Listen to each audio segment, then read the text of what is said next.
Hello guys! Hello water sign, hello Pisces, Scorpio, and Cancer. Welcome dito sa aking channel, Kapalaran 888. Welcome. Alamin natin ang daily tarot reading mo, water sign, Pisces, Scorpio, and Cancer. Ito ay general reading, so pwede kang makaresonate. Gamitin mo ang iyong intuition sa panunood. Okay, so first 4 cards tayo dito. And kumuha din tayo dito sa ating spiritual helpers card ng baraha.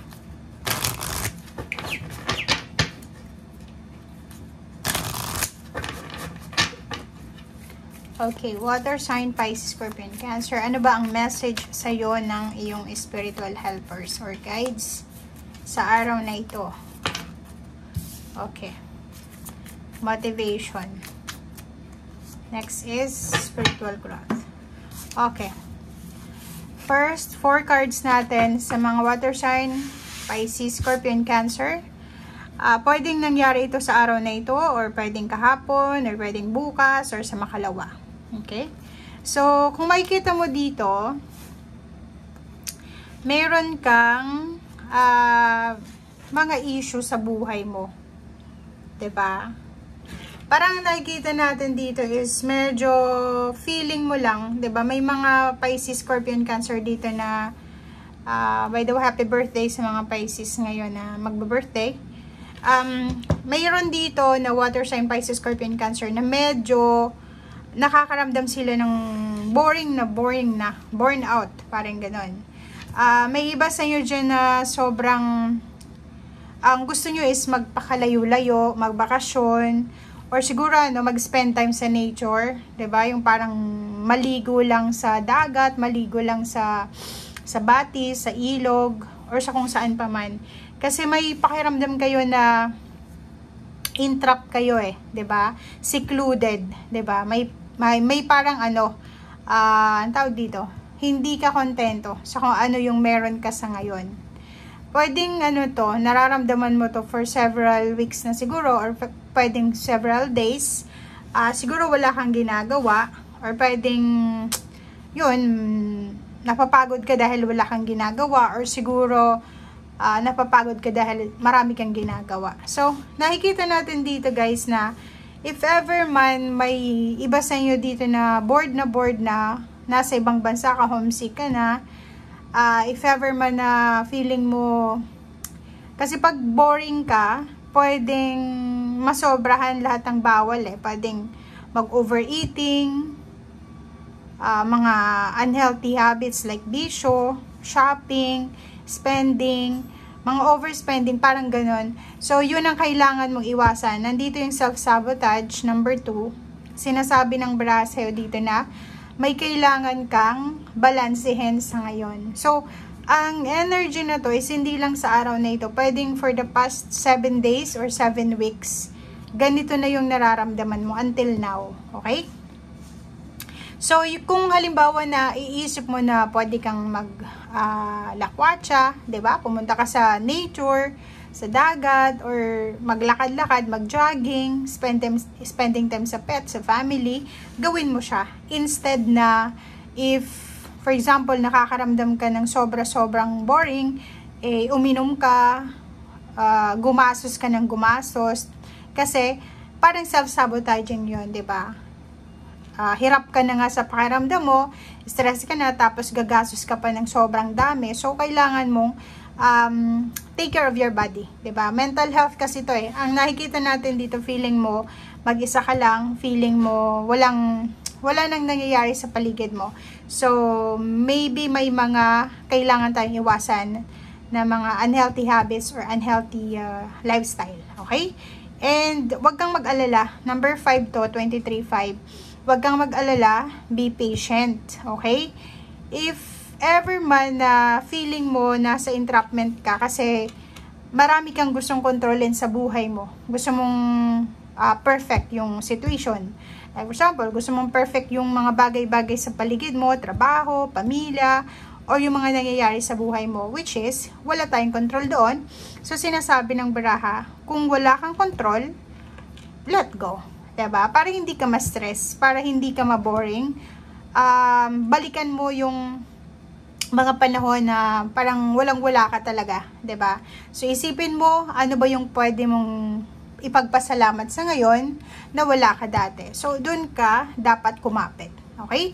And ang message sa iyo ng ating spiritual helpers, guides and angels is motivation. Motivate yourself to move up. 'Di ba? Parang bumangon ka sa kung saan ka man na nalulugmok na kalungkutan sa ngayon. Or yung mga instances sa buhay natin na parang feeling natin down na down tayo, feeling natin wala nang nangyayari sa buhay natin, it's a manifestation na kailangan nating mas patatagin yung ating spiritual connection sa ating Panginoon. 'Di ba? So, kailangan natin yun eh. Kasi may iba na once na nagiging malungkot yung buhay nila, nagagalit sila sa Panginoon na mali yun. The more na malungkot ka, the more na naghihirap ka, the more daw na yung connection mo is dapat strong sa Panginoon. Okay? And motivate yourself. Walang ibang pwedeng mag-motivate dito maliban sa sarili mo. Motivate yourself. May mga taong pwedeng i-motivate ka, pero kung yung free will mo, ayaw mo naman, walang mangyayari yan. 'Di ba? So, kailangan nating mag-decide na bumangon ka dyan sa kung ano man yan na lungkot na nararamdaman mo.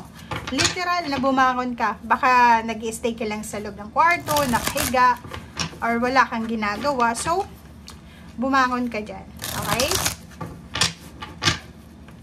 Huwag mong isabotahe yung iyong sarili. Sayang yung chance, sayang yung panahon. Okay, first card natin dito is 8 of Pentacles. Wow! And the Empress. So, yun. Kung makikita mo dito, water sign, Pisces, Scorpion, Cancer, dalawang baraha ang nagsasabi sa'yo na may pera. May perang parating sa'yo. May perang parating sa'yo. Pwede ngayong linggong ito. Especially yung mga Pisces. Pwedeng may parating na pera. And ang perang ito is pwede mo siyang i-save or pwede mo naman siyang gamitin if ever may plano ka, like sa business or sa kung ano man tong plano mo, investment or kung ano man siya na savings. Empress card, sinasabi ng baraha na take care of your body, physical health, mental health, emotional health, spiritual health, and financial health. Okay? Kailangan mo daw na balansehin ng iyong sarili.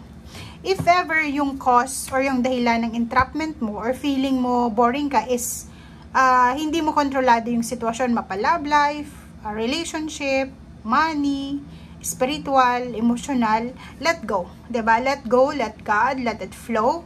And kung para sa'yo, para sa'yo. Kung hindi para sa'yo, kahit anong control mo, kahit anong pilitin mo, hindi yan mapapasayo. Okay? 3 of Swords. Oh, tignan mo. Ang nakikita ko sa'yo dito, nakafocus ka sa pain mo eh. 'Di ba? Nakafocus ka sa pain, nakafocus ka sa heartaches, nakafocus ka sa kung ano yung wala sa'yo. Parang nakikita ko sa'yo dito, nakafocus ka sa mga negative na nararamdaman mo. Nakafocus ka doon sa mga bagay-bagay, salita, sitwasyon na nakapanakit sa buhay mo or sa sarili mo, sa puso mo.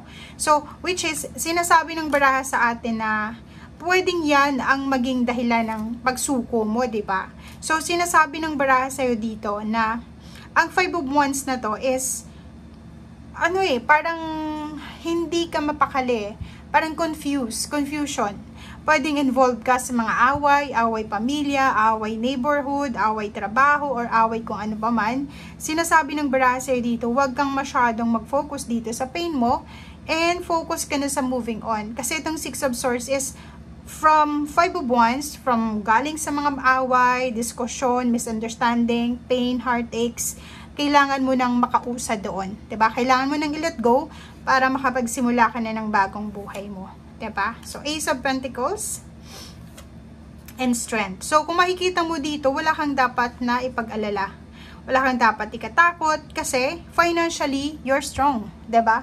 Kung makikita mo dito, lahat ng mga needs mo, wants, especially needs, ay pinoprovide ng spiritual helpers mo. So, instead na mag-focus ka sa pain, sa heartache, sa mga away na yan, sa negative na tao sa paligid mo, why not mag-focus ka dito sa mga incoming blessings, financial blessings na pwedeng magdala sa'yo ng financial strength and stability. Kasi maraming darating sa'yo eh. Diba? O, wag kang masyadong mag-focus sa 7 of Swords. Okay? Mag-focus ka doon sa pangarap mo. Mag-focus ka doon sa results, sa outcome. O, diba? Kung makikita mo dito, maraming pera ang darating sa'yo.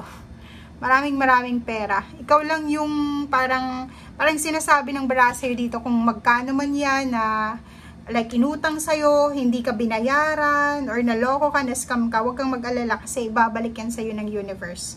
Okay? And kung makikita mo yung the star, sinasabi ng barahan na maraming wish fulfillment ang parating sa'yo.